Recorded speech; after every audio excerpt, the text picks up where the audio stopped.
Assalamualaikum warahmatullahi wabarakatuh.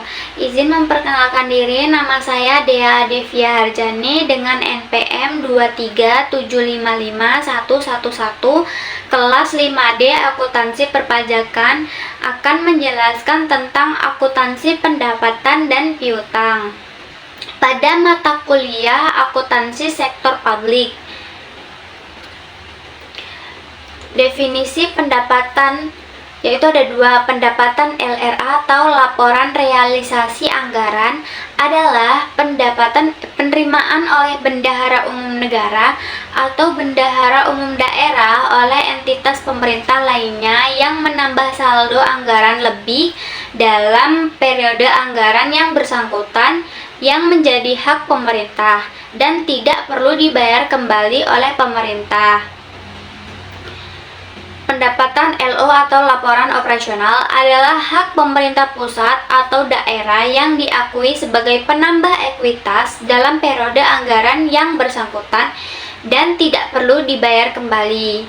Lalu klasifikasi pendapatan LRA dan LO.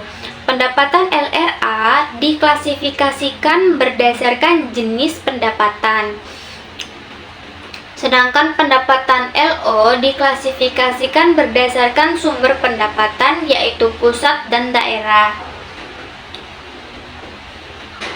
Prinsip pendapatan LRA, laporan realisasi anggaran, terbagi menjadi 4, yaitu pendapatan dalam kurung secara umum diakui pada saat telah disetor ke rekening kas umum daerah. Kedua, koreksi atas pengembalian pendapatan yang sifatnya tidak berulang, non-recurring, atas pendapatan berjalan dicatat sebagai pengurang pendapatan. Sedangkan koreksi atas pengembalian pendapatan periode sebelumnya dicatat sebagai belanja tidak terduga yang mengurangi saldo anggaran lebih pada periode ditemukannya koreksi. 3. Pengembalian yang sifatnya normal, sistematik, dan berulang recurring atas penerimaan pendapatan periode berjalan atau sebelumnya dicatat sebagai pengurang pendapatan. 4. Akuntansi pendapatan dilaksanakan berdasarkan bruto, yaitu membukukan penerimaan bruto dan tidak mencatat jumlah netonya setelah dikompensasikan dengan pengeluaran. Lalu selanjutnya, pengakuan pendapatan LRA. 1. Paragraf 95 kerangka konseptual. 2. Paragraf 21 PSAP 02 garis LRA basis kas. Paragraf 3.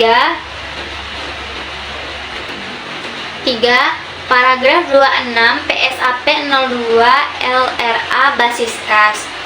Selanjutnya, prinsip pendapatan laporan operasional. Pendapatan LO diakui saat A. Timbulnya hak atas pendapatan LO. 1. Pendapatan yang diperoleh berdasarkan peraturan perundang-undangan. 2. Pendapatan yang diperoleh sebagai imbalan atas suatu pelayanan yang telah selesai diberikan berdasarkan peraturan perundang-undangan. B.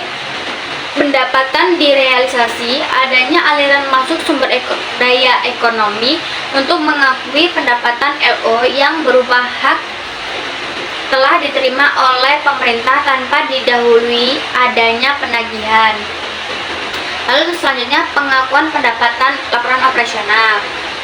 1. Paragraf 95 kerangka konseptual. 2. Paragraf 19 dan 20 PSAP 2 laporan operasional. 3. Paragraf 21 PSAP 2 laporan operasional. 4. Paragraf 22 PSAP 2 laporan operasional.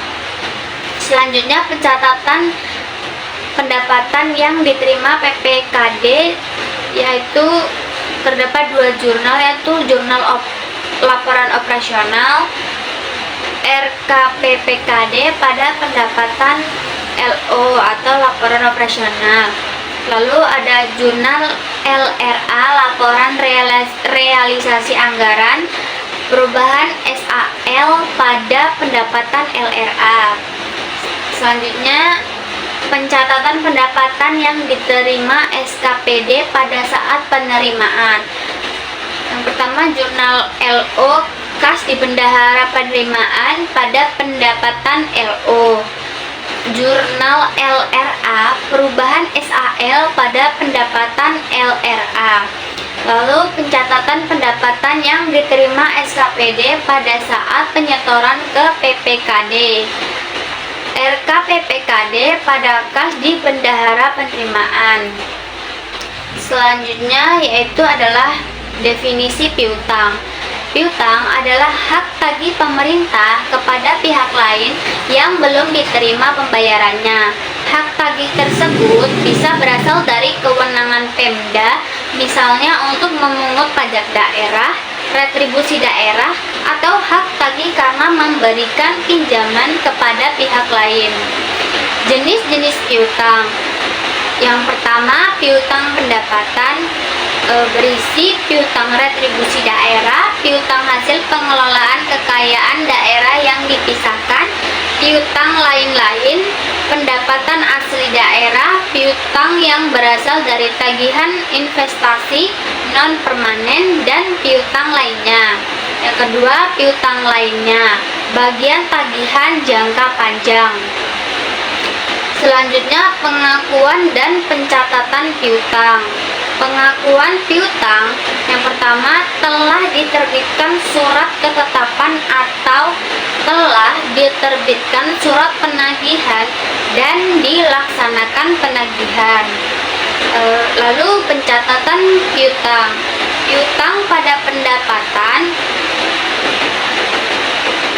seperti itu jurnalnya. Selanjutnya, pencatatan piutang. Jurnalnya adalah piutang pada pendapatan. Lalu selanjutnya adalah penyajian piutang.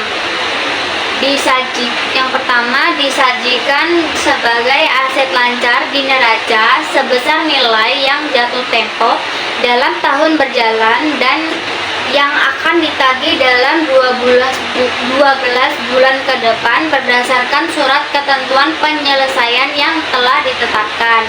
2. Disajikan sebagai aset lainnya terhadap nilai yang akan dilunasi di atas 12 bulan berikutnya. 3. Aset lancar diungkapkan pula dalam catatan atas laporan keuangan. Berikut yang dapat saya sampaikan. Berikut ini adalah penjelasan tentang akuntansi pendapatan dan piutang. Kurang lebihnya saya mohon maaf apabila ada kesalahan kata dalam penjelasan berikut ini. Saya akhiri, wassalamualaikum warahmatullahi wabarakatuh.